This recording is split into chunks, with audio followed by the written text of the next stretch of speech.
الحمد لله وكفى وسلام على عباده الذين اصطفى أما بعد أعوذ بالله من الشيطان الرجيم بسم الله الرحمن الرحيم يا أيها الذين آمنوا اصبروا وصابروا ورابطوا واتقوا الله لعلكم تفلحون سبحان ربك رب العزة عما يصفون وسلام على المرسلين والحمد لله رب العالمين اللهم صل على سيدنا محمد وعلى آل سيدنا محمد وبارك وسلم اللهم صل على سيدنا محمد وعلى آل سيدنا محمد وبارك وسلم اللهم صل على سيدنا محمد وعلى آل سيدنا محمد وبارك وسلم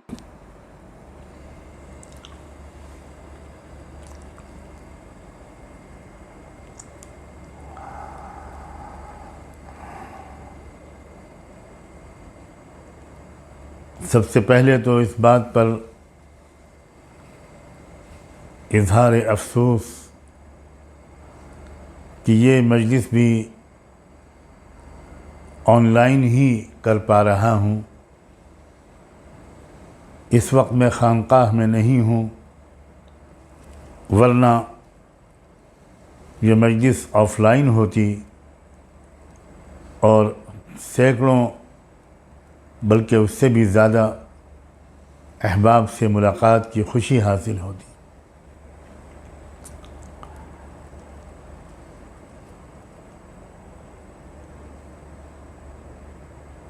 صرف اطلاعاً یہ کہنا مناسب سمجھتا ہوں کہ میں اس وقت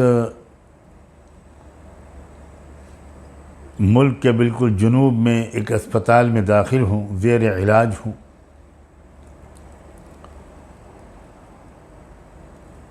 اور اس وجہ سے میں خانقاہ میں موجود نہیں ہو پا رہا ہوں.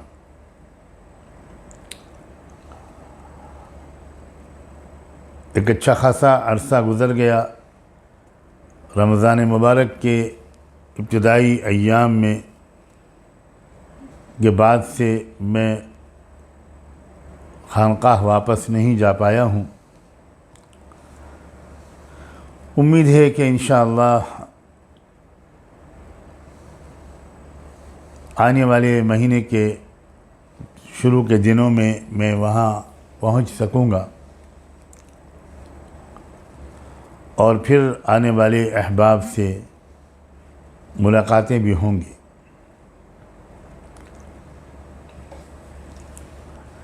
اس وقت میں مختصر ہی گفتگو کر پاؤں گا.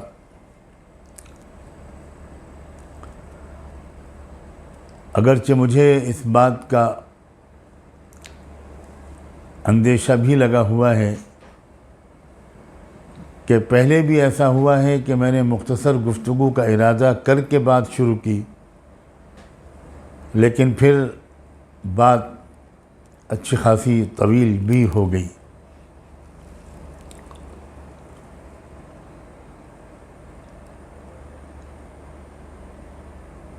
اللہ تعالیٰ اتنی ہی بات آج کہلا دے جتنا خود کہنے والے کے لیے اور تمام سننے والے بھائیوں، سننے والی بہنوں اور نوجوان بچوں اور بچیوں کے لیے مفید ہو.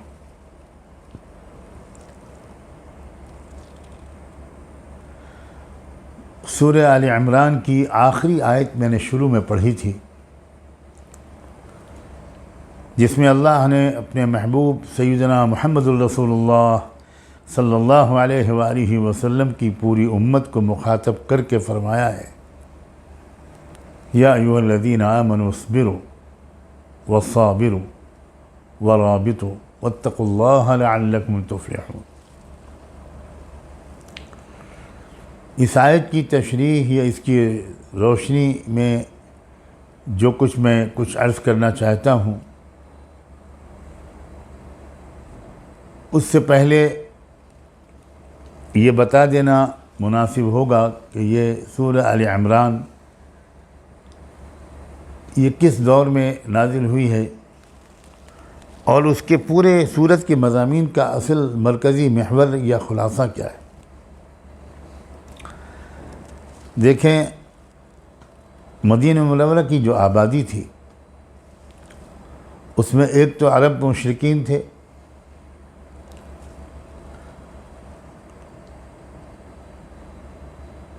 اور دوسرے یہودی تھے، اور تیسرے نصارہ تھے۔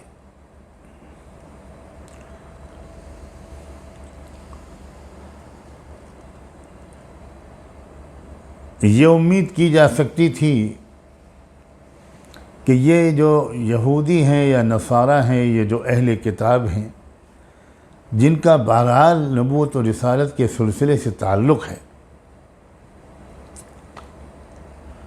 وہ آسمانی کتابوں کو بھی مانتے ہیں، نبوت کے بھی قائل ہیں، یہ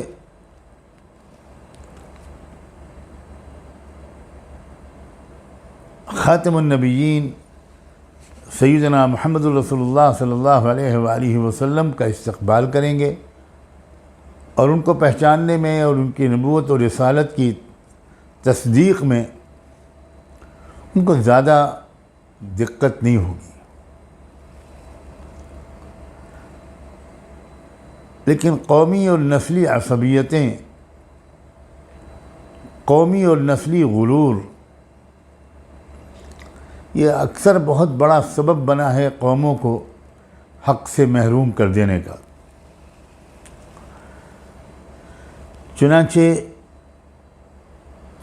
یہودیوں نے جس طرح وہاں پر مخالفتیں کیں، سازشیں کیں، اور کس طرح ان کو اللہ نے اپنی کتاب میں بار بار مخاطب کیا، ان کو سمجھایا، اور رسول اللہ صلی اللہ علیہ وآلہ وسلم نے اللہ کی رہنمائی میں ان کے ساتھ کتنا بہترین معاملہ کرنے کی اپنی طرف سے بھرپور کوشش کی، اس کا پورا تذکرہ سورہ بقرہ میں ہے۔ اتنا تو آپ اشارے سے سمجھ جائیں گے کہ ایک سے زیادہ مرتبہ اللہ نے سورہ بقرہ میں فرمایا، یا بنی اسرائیل اذکروا نعمتی التی انعمت علیکم وانی فضلتکم علی العالمین۔ اے بنو اسرائیل کے لوگوں، اے اولاد یعقوب، میں نے تم پر کیا احسانات کیے،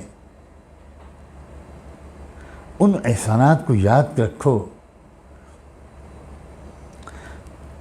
میں نے تو تم کو ایک لمبے زمانے تک پوری دنیا کی سب سے بہترین قوم قرار دے رکھا، تمہارا رتبہ، تمہارا مقام سب سے بلند رکھا۔ یہ بھی یاد کرو کہ تم نے مجھ سے کتنے وعدے کیے تھے۔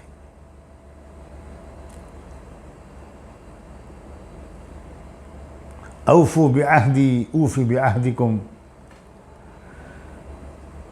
جو وعدے تم نے مجھ سے کیے تھے وہ وعدے پورے کرو، میں تم سے کیے ہوئے وعدے کو پورا کروں گا۔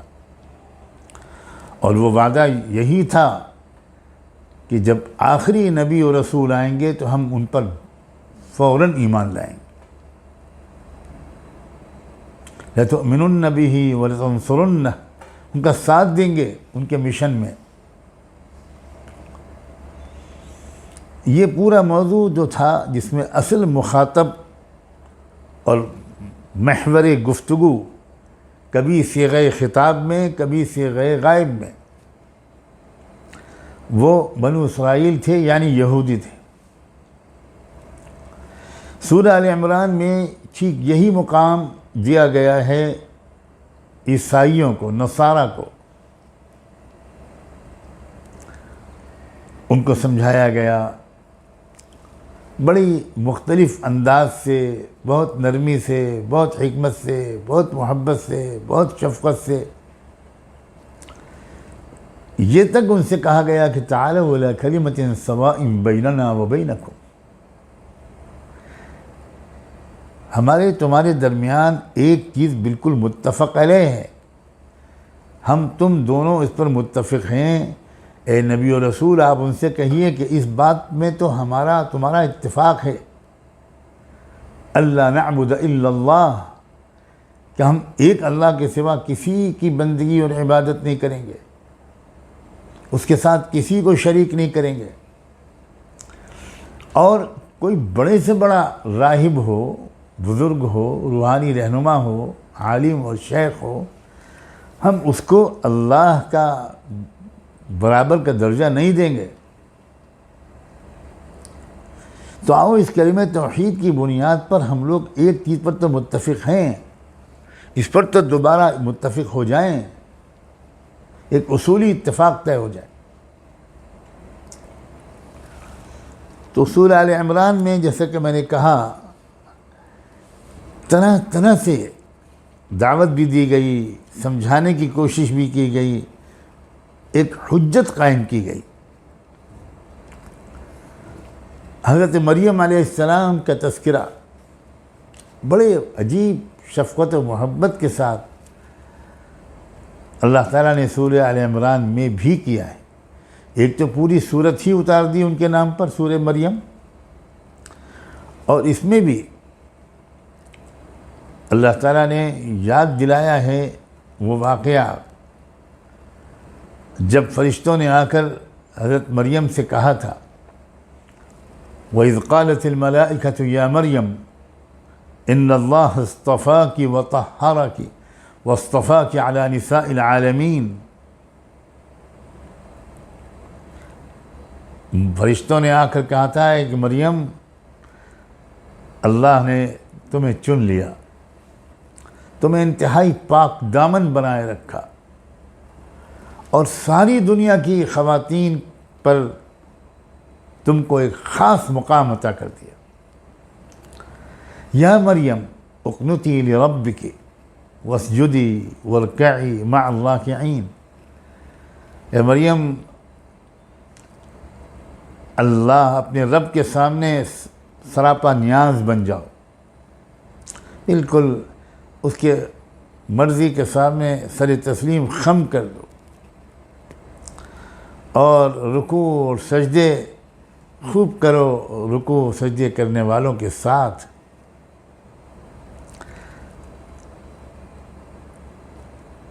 اسی صورت میں اللہ تعالیٰ نے یہ بھی یاد دلایا مدینہ منورہ میں موجود ان نصارہ کو اور ان کے واسطے سے پوری دنیا میں پھیلے ہوئے نصارہ کو کہ وہ کون سی گھڑی تھی جب فرشتے اللہ کے حکم سے حضرت مریم کے پاس آئے تھے اور انہوں نے اللہ تعالیٰ کے خاص روحانی ایک پیغام، ایک حکم، جو خوشخبری سنائی تھی، ان اللہ یبشرک بکلمۃ منہ اسمہ المسیح عیسی ابن مریم۔ ایک کلمہ اللہ نے قرار دیا ہے اس آیت میں، اور اس کے علاوہ بھی ایک بعض اور آیات میں حضرت عیسیٰ علیہ السلام کو، کہ فرشتوں نے اللہ کی طرف سے ایک امر کی خوشخبری سنائی تھی، اور وہ امر کے ذریعے جو ہستی وجود میں آنے والی تھی ان کا نام بھی اللہ نے مریم کو پہلے ہی بتا دیا تھا، المسیح عیسی ابن مریم وجیہا فی الدنیا والآخرہ ومن المقربین۔ عیسیٰ صاحب وجاہت ہوں گے دنیا میں بھی آخرت میں بھی، اور اللہ کے نہایت مقرب بندوں میں سے ہوں گے۔ وَيُكَلِّمُ النَّاسَ فِي الْمَهْدِ، اور وہ بالکل ماں کی گود میں اور پالنے میں اس وقت ایام شیر خاری میں وہ لوگوں سے بات کریں گے۔ وَكَهْلًا وَمِنَ الصَّالِحِينَ، اور ان کی گفتگو جو ہوگی وہ اس وقت تک جاری رہے گی جب وہ ادھیڑ عمر تک پہنچ جائیں گے، اس وقت بھی وہ گفتگو کریں گے، اور بڑا بڑا نیک انسان ہوگا وہ۔ پھر حضرت مریم نے جو جواب دیا تھا کہ کسی مرد نے مجھ سے میرے کوئی قریب نہیں آیا، کسی نے چھوا تک نہیں، تو کیسے میری اولاد پیدا ہو جائے گی؟ تو اس وقت میں یہ یاد دلانا چاہ رہا ہوں آپ کو کہ سورہ آل عمران میں ایک طرف تو نصارہ کو براہ راست خطاب کر کے ایک بار پھر سمجھانے کی کوشش کی گئی، بلکہ بار بار سمجھانے کی کوشش کی گئی، اور سمجھانے کے انداز میں بہت نرمی ہے، بہت شفقت ہے، بہت حکمت ہے، دعوت کا حکیمانہ انداز سکھاتا ہے یہ مکالمہ۔ بڑا عمدہ تذکرہ ہے، بڑا روح پرور تذکرہ ہے حضرت عیسیٰ علیہ السلام کا۔ تو ایک طرف تو سورہ مریم میں اس طرح کا انداز کلام ہے، اور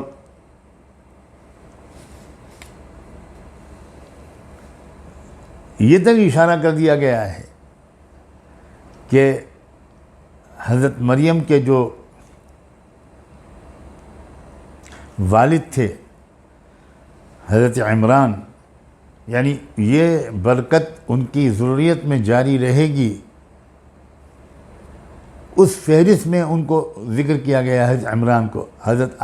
ان اللہ اصطفیٰ آدم و نوحا و آل ابراہیم و آل عمران علی العالمین۔ بہت سے علماء کی رائے کے مطابق، تحقیق کے مطابق، حضرت عمران نبی نہیں تھے، لیکن تذکرہ کیا جا رہا ہے ان کا حضرت ابراہیم علیہ السلام کے ساتھ، حضرت آدم اور حضرت نوح کے ساتھ، اور تذکرہ کیا گیا کہ ان کے انتقال کے بعد ان کی اہلیہ کو محسوس ہوا کہ میرے پیٹ میں کوئی نشانی میرے مرحوم شوہر چھوڑ کر گئے ہیں۔ وَإِذْ قَالَتِ امْرَأَتُ عِمْرَانَ رَبِّ إِنِّي نَذَرْتُ لَكَ مَا فِي بَطْنِي مُحَرَّرًا فَتَقَبَّلْ مِنِّي۔ جو بچہ میرے پیٹ میں پرورش پا رہا ہے، اللہ میں وعدہ کرتی ہوں، نیت کرتی ہوں، وقف کرتی ہوں اپنے اس بچے کو آپ کے دین کے لیے، آپ کے لیے۔ پھر بڑی عجیب روح محبت اور کے ساتھ عجیب انداز ہے کہ حضرت مریم نے کس طرح، حضرت مریم کی والدہ نے، حضرت عمران علیہ السلام کی بیوہ نے کس طرح حضرت مریم کو جنم دیا۔ تو پھر کیا ہوا، یعنی میں کہنا ہی چاہ رہا ہوں کہ سورہ آل عمران میں ایک طرف تو نصارہ کے ساتھ جو مکالمے ہیں، جو برابر خطاب ہے ہر کچھ آیات کے بعد، اس سے ایک دعوت کی حکمت، دعوت کا انداز اور ایک ذمہ داری ہمارے سامنے آتی ہے کہ ہمیں کس طرح اپنے ارد گرد رہنے والے لوگوں سے گفتگو کرنی چاہیے، ان کو سمجھانے کی کوشش مسلسل کرتے رہنا چاہیے۔ اس گفتگو کا انداز کیا ہو، اس میں کتنی نرمی ہو، کتنا مثبت اسلوب ہو، کتنی محبت اور حکمت کا رنگ کس قدر غالب ہو۔ ایک طرف تو سورہ آل عمران میں اس کے بہت نمونے آپ کو ملیں گے، اور دوسری طرف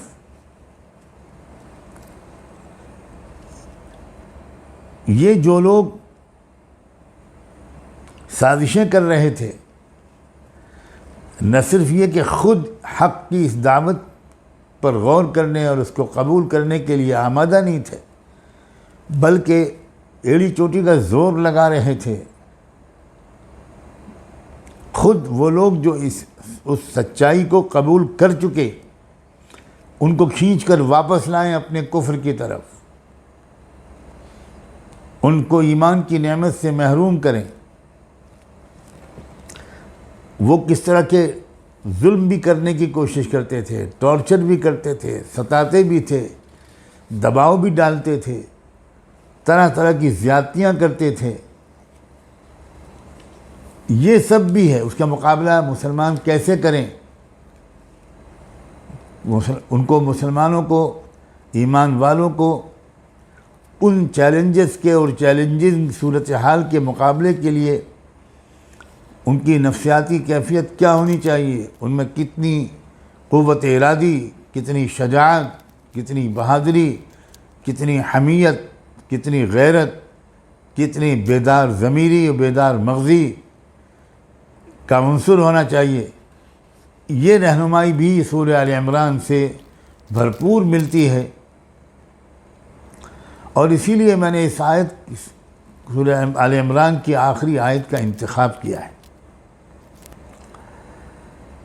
میں مسلسل کچھ عرصے سے یہ بات عرض کر رہا ہوں، کافی عرصے سے، اور اگر رمضان مبارک کے آخری عشرے کے میرے بیانات کسی نے سنے ہوں گے تو پورے عشرے میں برابر اسی بات کی میں نے کوشش کی کہ عام اہل ایمان کے اندر قرآن مجید کو سمجھنے کی ضروری ہونے کا احساس پیدا ہو،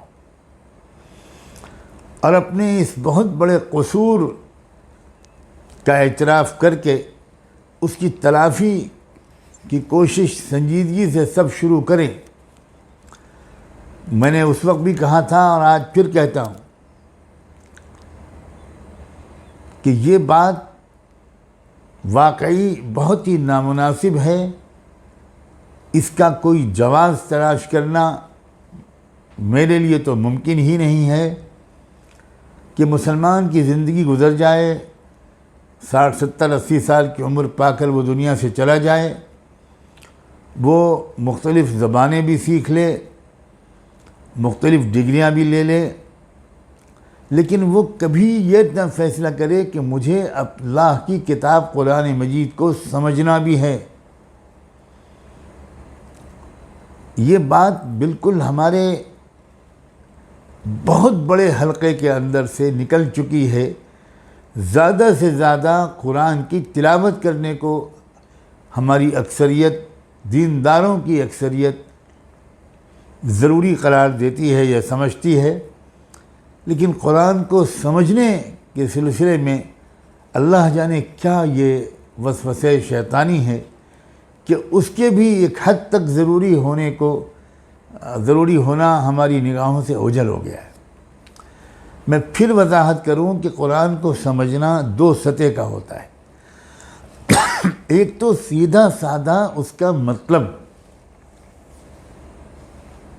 یہ تو ہر شخص کے لیے لازمی ہے، وَلَقَدْ يَسَّرْنَا الْقُرْآنَ لِلذِّكْرِ، اور اس اعتبار سے اس سطح کا جو قرآن کا سمجھنا ہے وہ آسان ہے، وہ مشکل نہیں ہے۔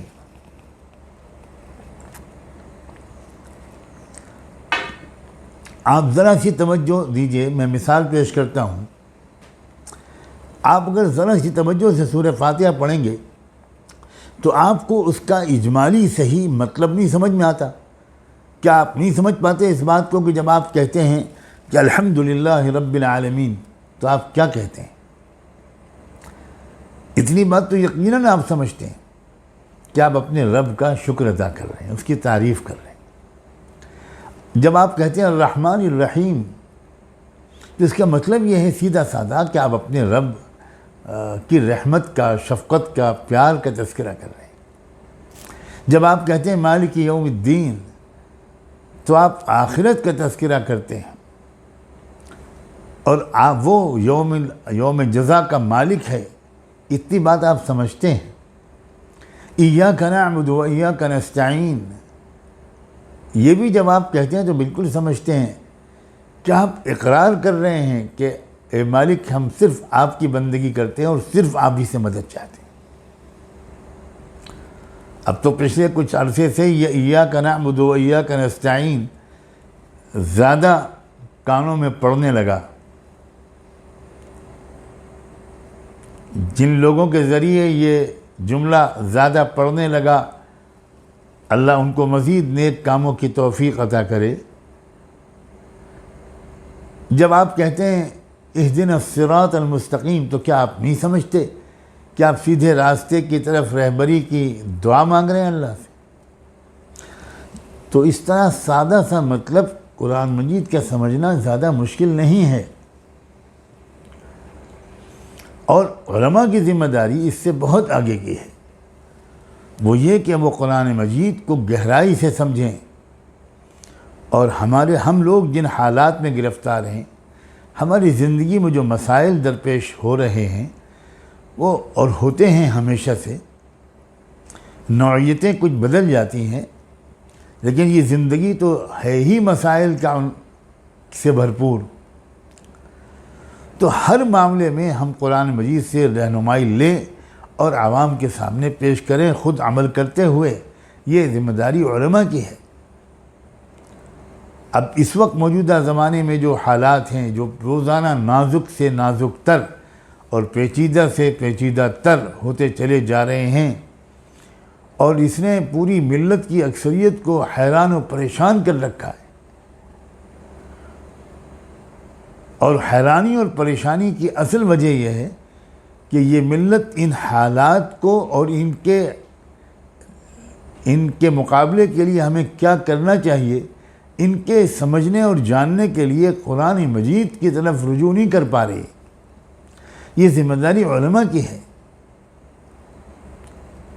میں بہت ادب کے ساتھ گزارش کرتا ہوں اپنے نوجوان علماء سے، خاص طور پر بڑے محبت اور قدر کے ساتھ، کہ آپ قرآن کو اپنا خاص موضوع بنائیے، اور کسی ایسے اللہ کے بندے کے ساتھ سفر و حضر میں اچھا خاصا وقت گزاریے جس کو اللہ نے ہمارے اس زمانے کے معیار کے لحاظ سے کچھ فہم قرآن کی دولت سے نوازا۔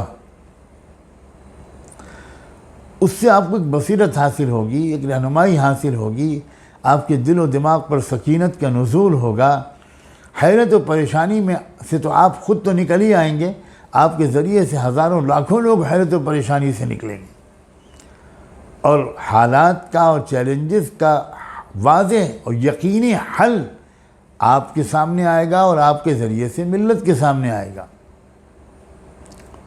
یہ بڑی بھاری ذمہ داری ہے علماء کی۔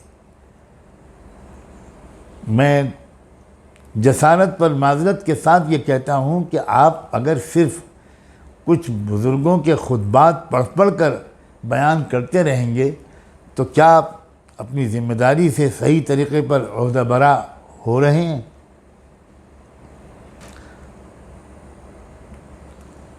ایک جمعے کے دن کی بیان کرنے کے لیے پورے ہفتے آپ کو قرآن مجید پر غور کرنا چاہیے۔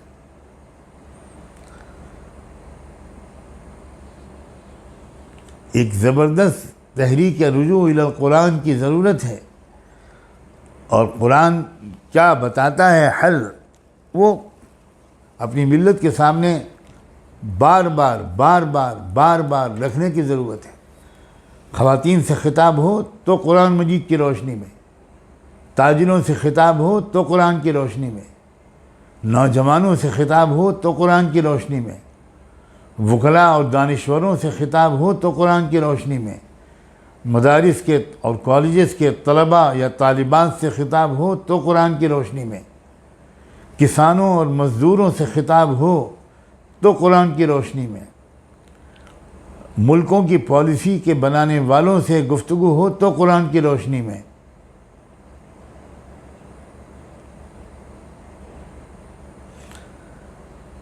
سورہ آل عمران کی میں بات کر رہا تھا، عجیب ایک بہترین نمونہ ہے، اس لیے کہ آج بھی ہم کو کچھ انہی قسم کے حالات کا ملکی اور عالمی سطح پر سامنا ہے جس قسم کے حالات کا مدینہ منورہ میں رہنے والے ایمان والوں اور ایمان والیوں کو سامنا تھا۔ جو سازشیں ہو رہی تھیں ان کے خلاف سورہ آل عمران میں اہل ایمان کو ان سازشوں کے مقابلے کی تدبیریں بتائی گئی ہیں، اور اس طرح دعوت حکمت کے ساتھ گفتگو اہل کتاب سے براہ راست ان کے سامنے سچائی کے پیغام کو رکھتے رہنے کا طرز عمل، یہ بھی ہم کو سورہ آل عمران سے سیکھنے کو ملتا ہے۔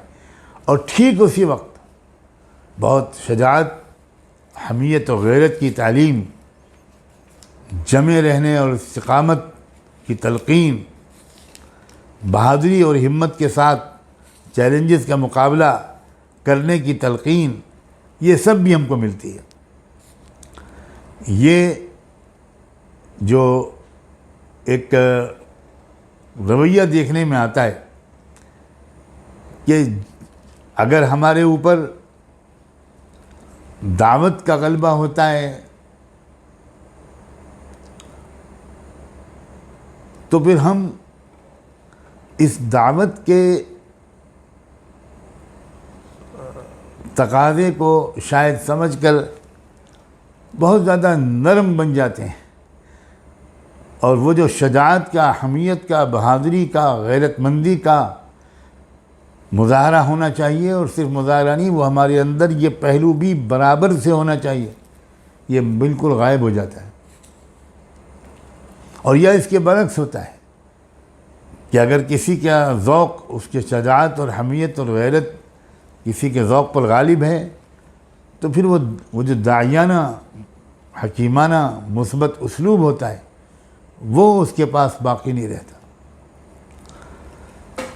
غور کریں ہمارے عزیز طلبہ، اور کہ آپ سورہ آل عمران میں بھی اور پورے قرآن میں اس وقت سورہ آل عمران کی طرف خاص طور پر توجہ دلا رہا ہوں، اس لیے سورہ آل عمران ہی کا حوالہ دے رہا ہوں۔ آپ دیکھیں گے کہ اس میں دونوں قسم کی ہدایات موجود ہیں۔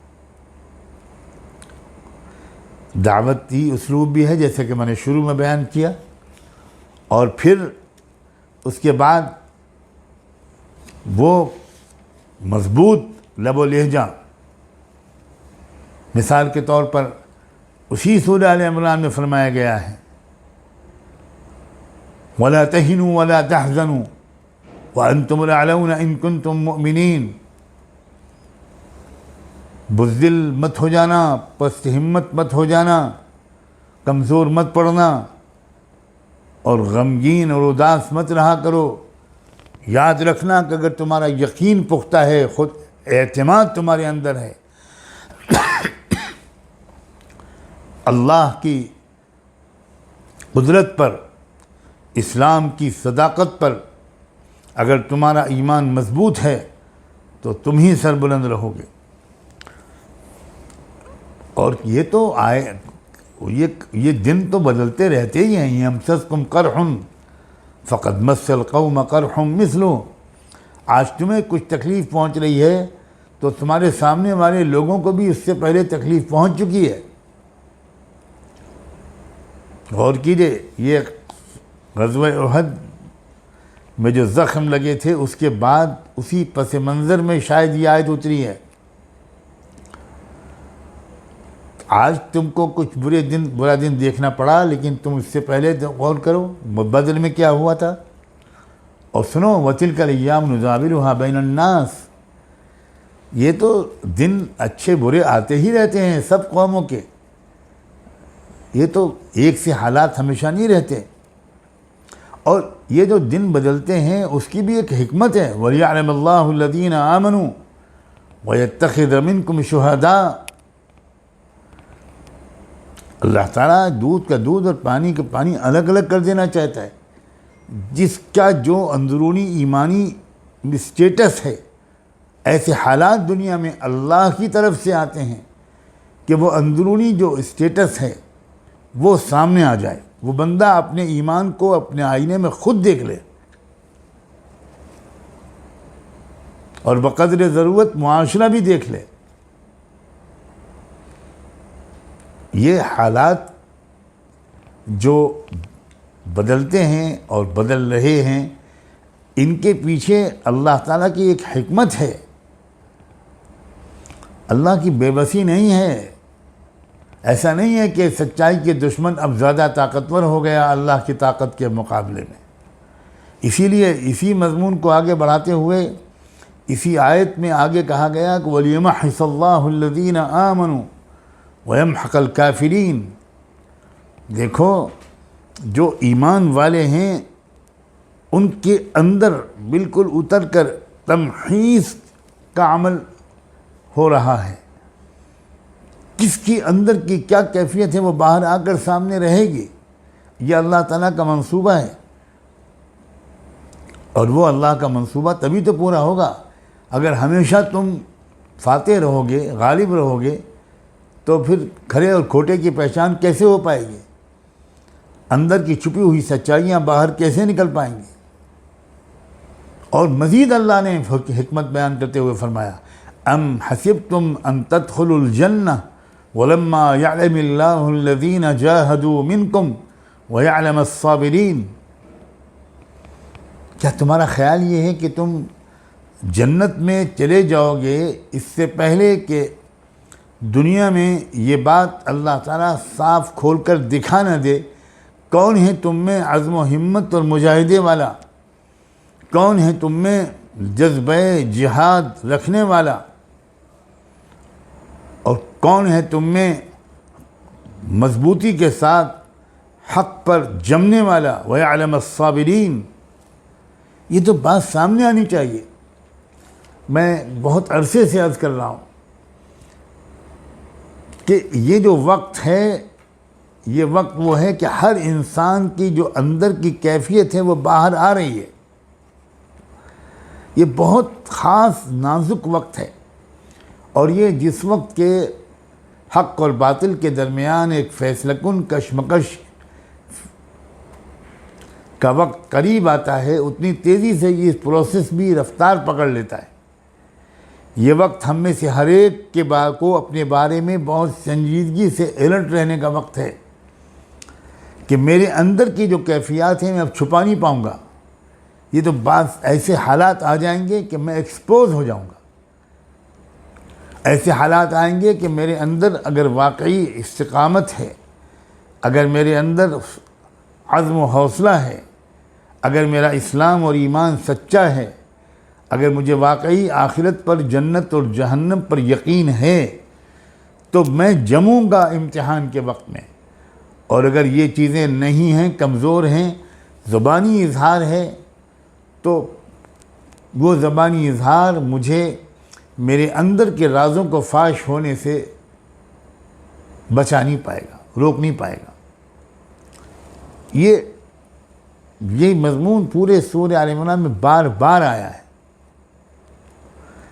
یہاں تک کہہ دیا اللہ تعالیٰ نے کہ وَلَقَدْ كُنْتُمْ تَمَنَّوْنَ الْمَوْتَ مِنْ قَبْلِ أَن تَلْقَوْهُ فَقَدْ رَأَيْتُمُوهُ وَأَنْتُمْ تَنظُرُونَ۔ اللہ اکبر!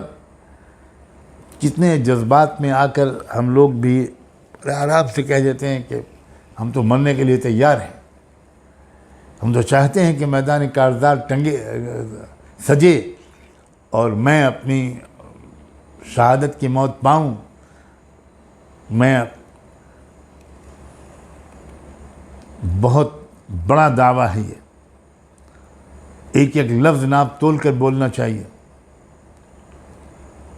چنانچہ احد میں کچھ لوگ میدان چھوڑ کر بھاگے، میدان میں پہنچنے سے پہلے ہی بھاگے تھے۔ شاید یہی لوگ تھے جو بہت بڑھ چڑھ کر موت کی باتیں کرتے تھے۔ شاید انہی سے اللہ نے یہ کہا کہ وَلَقَدْ كُنْتُمْ تَمَنَّوْنَ الْمَوْتَ مِنْ قَبْلِ أَن تَلْقَوْهُ۔ تم موت کی تمنا کرتے تھے اس سے پہلے کہ تمہاری موت تمہارے پاس آئے۔ فَقَدْ رَأَيْتُمُوهُ وَأَنْتُمْ تَنظُرُونَ۔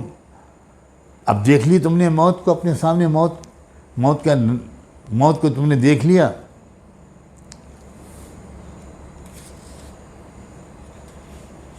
اللہ اکبر! تو یہ سورہ آل عمران کا پورا مضمون ہے۔ میں اور بھی بہت سی مثالیں دے سکتا تھا، لیکن میں جیسا کہ میں نے عرض کیا کہ میں زیادہ لمبی گفتگو نہیں کر پاؤں گا۔ میں اتنی ہی گفتگو میں اپنے اندر ایک تکان سے محسوس کرنے لگا ہوں۔ اللہ تعالیٰ مجھے صحت اور شفا نصیب فرمائے۔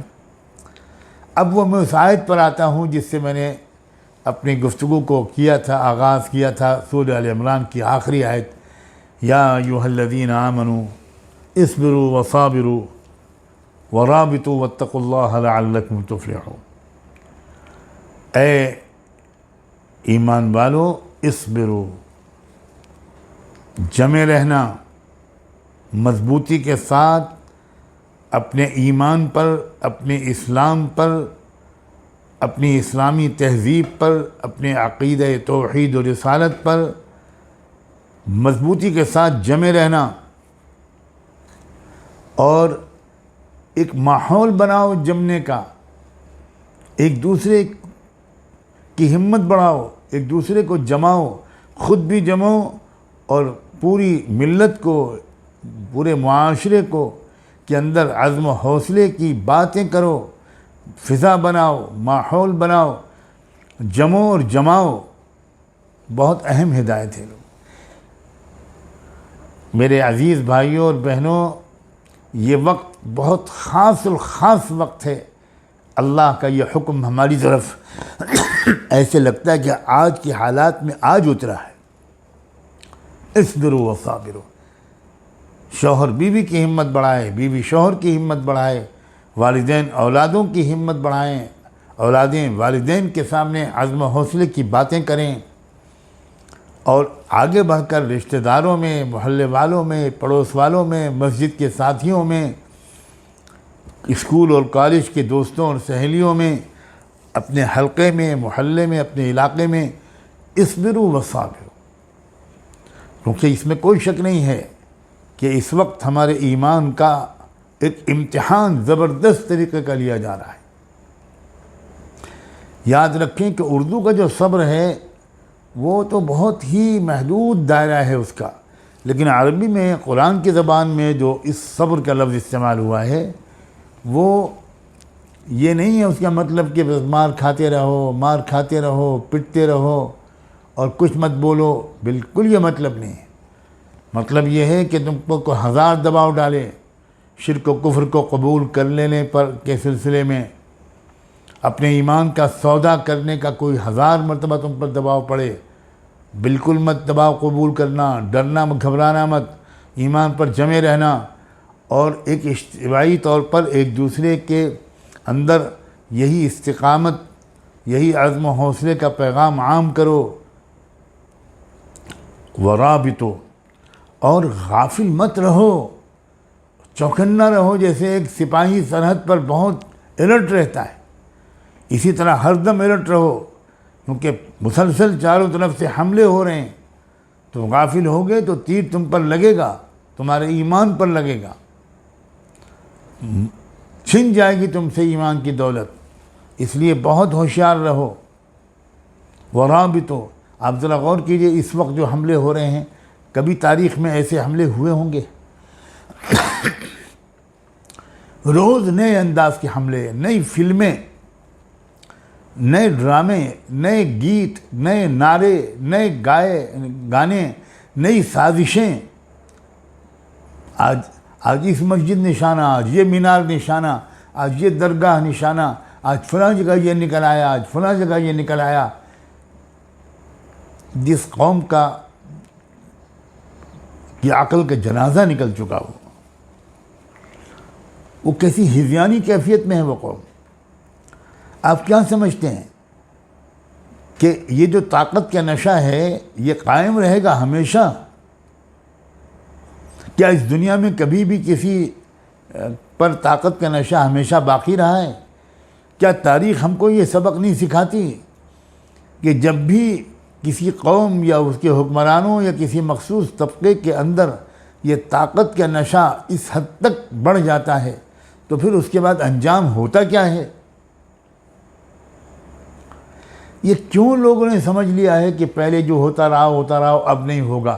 ہر دور کے اندر طاقت کے نشے میں چور لوگوں نے ایسا ہی سوچا ہے، لیکن ہر دور میں کیا ہوا ہے وہ بیان کرنے کی کیا ضرورت ہے؟ میں تو الٹی بات سمجھتا ہوں کہ جب گیدڑ کی موت آتی ہے تو وہ شہر کی طرف بھاگتا ہے، جب کسی قوم کی ہلاکت اور فنا اور زوال کا وقت قریب آتا ہے تو پھر وہ ایسے ہی طاقت کے نشے میں چور ہوتا ہے۔ تو یہ وقت تو خاص طور پر نا امید ہونے کے بجائے زیادہ پر امید ہونے کا ہے، اور ہر اعتبار سے اپنے آپ کو تیار کرنے کا ہے۔ میں جملے کو پھر دہراتا ہوں، ہر اعتبار سے اپنے آپ کو تیار کرنے کا وقت ہے، ایمانی اعتبار سے، معلومات کے اعتبار سے، علم کے اعتبار سے، حوصلے اور عزم کے اعتبار سے، مضبوط ارادے کے اعتبار سے، جسمانی صحت کے لحاظ سے، انفرادی اور اجتماعی دفاع کی تدبیروں کو سیکھنے کے لحاظ سے،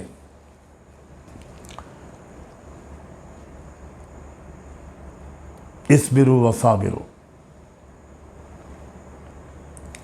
جن کے پاس قلم ہے، جن کے پاس زبان ہے، جو چند لوگوں سے کچھ بات کر سکتے ہیں، ان کے اوپر تو اور زیادہ یہ ذمہ داری عائد ہوتی ہے کہ وہ معاشرے کو مضبوطی کے ساتھ سچائی پر ثابت قدم رہنے کی تلقینیں کریں، اپنے قلم اور زبان سے بار بار یاد دلائیں۔ ایک بار کہنا کبھی کافی نہیں ہوتا۔ تو علماء، خاص طور پر علماء کا جتنا یقین مضبوط ہوگا، جتنی بصیرت ہوگی، جتنی فراست ہوگی، حالات کا جتنا صحیح علم ہوگا، اور خطرات کے ساتھ ساتھ امکانات کا، روشن امکانات کا،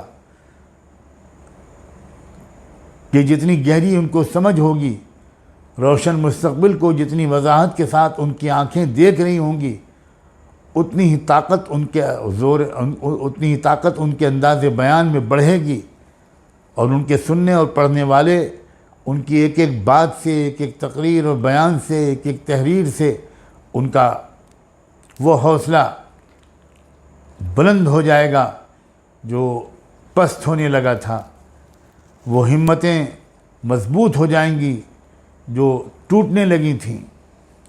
اصبروا وصابروا ورابطوا، چوکنا رہو، ہوشیار رہو، بالکل تم سرحد پر ہو، یہ تمہاری زندگی ایسی نہیں ہونی چاہیے۔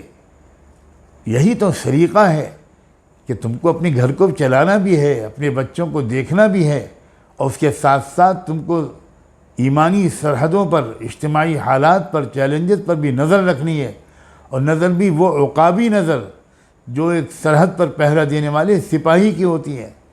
اسی لیے رباط کا لفظ بولا گیا، انتم فی رباط دائم۔ اللہ کے رسول نے فرمایا کہ یاد رکھنا کہ مسلسل پہرے کی کیفیت میں رہا کرو، یا اگر یہ حدیث صحیح نبوی کا جملہ نہیں ہے تو پھر یہ ایک بڑے صحابی کا جملہ ہے جو ایک بڑے لشکر کے سپہ سالار تھے۔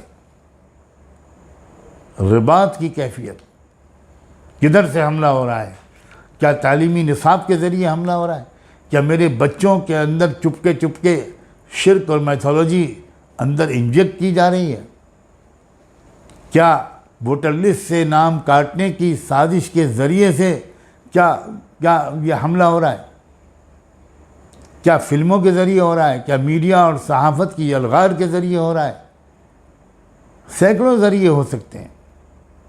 کیا ڈرا دھمکا کر یہ ہو رہا ہے؟ رباط کی مطلب سب طرف نظر۔ اور میں پھر کہتا ہوں نوجوان علماء سے کہ بھائی آپ ذرا اپنی ذمہ داری کو محسوس کریں، اور جب ایسے کسی بندے کو تلاش کریں کہ جو الرٹ رہتا ہو، الرٹ کرتا رہتا ہو، جس کے ساتھ رہ کر ہمارا سویا ہوا دماغ وہ بھی جاگ جائے۔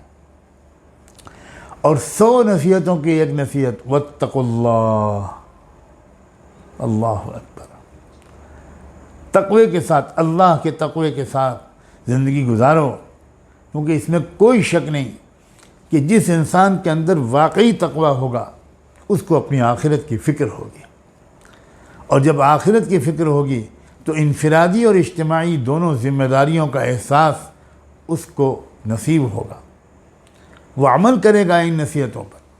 تقوی کے بغیر وقتی تقریریں سن کر لوگ بالکل واپس اپنی معمول کی زندگی میں چلے جایا کریں گے، لیکن اگر تقوی کسی کے اندر ہے تو تقوی سنجیدگی لاتا ہے، تقوی سخاوت لاتا ہے، تقوی شجاعت لاتا ہے، تقوی حمیت لاتا ہے، تقوی غیرت اور بہادری لاتا ہے، تقوی سے استقامت آتی ہے۔ لعلکم تفلحون۔ اور جب تمہارے اندر یہ 4 چیزیں ہوں گی خود جمنا، پورے ماحول کو جمنے کا سبق دینا، عملی طور پر ایک دوسرے کو جمانے کی کوشش کرنا، اور چوکنا اور بیدار رہنا، پہرا دیتے رہنا، پہرا دیتے رہنا، اور تقوی. جب یہ چاروں چیزیں ہوں گی تو کیا ہوگا؟ تفلحون، پھر کامیابی تمہارے قدم چومے گی. اس لیے بس اب میں اسی پر اکتفا کرتا ہوں، اور آخر میں آپ سب سے گزارش کرتا ہوں، اللہ کے واسطے ان چاروں پر عمل کیجیے، کمر کسیے، معلومات کیجیے، دعائیں مانگیے کیسے یہ چاروں صفات ہمارے اندر آئیں، ان کی تدبیریں اختیار کیجیے، اسباب اختیار کیجیے ان صفات کے حاصل کرنے کی، اور دعا مانگیے. اللہ تعالی ہم سب کا دستگیر بن جائے، ہماری مدد فرمائے، رہبری فرمائے، اور یہ چاروں صفات حاصل کرنے کی سخت جد و جہد اور حقیقی طلب ہم کو عطا فرما دے، اور اپنے خزانے سے یہ چاروں صفات ہمیں عطا فرمائے. وآخر دعوانا ان الحمد للہ رب العالمین.